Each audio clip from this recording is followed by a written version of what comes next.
I'm Norm from Zip Chef, but my question is actually for Angela. So with wage growth on a roll right now, folks are expecting to make more money for jobs that have obviously been around for a long time. Many of us in our industries are used to paying a certain amount for certain skills.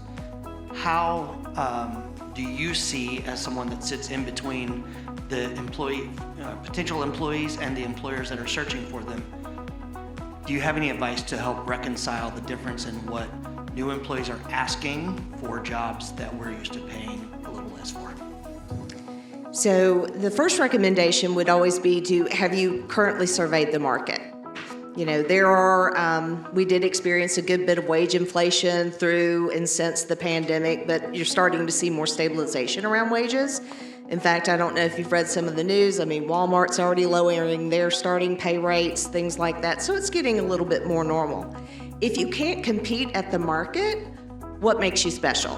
What could you do to attract that employee to your organization? You can offer different benefits and perks, some of which don't even have a dollar value to them, that will bring that employee into your organization. But I always encourage folks to make sure you know what your employees want. If you're not talking to your employees or doing any formal surveys around what's important to them, you know, you're missing out on an opportunity to retain great talent. I'll never forget at one time, you know, anybody have education reimbursement, tuition reimbursement? Okay.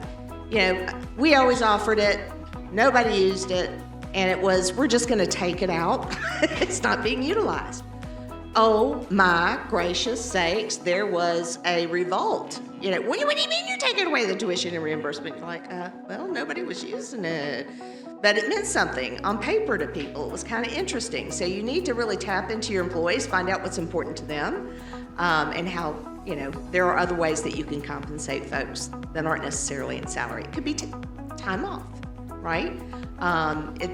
All different ways you can get creative with that. I hope that helps.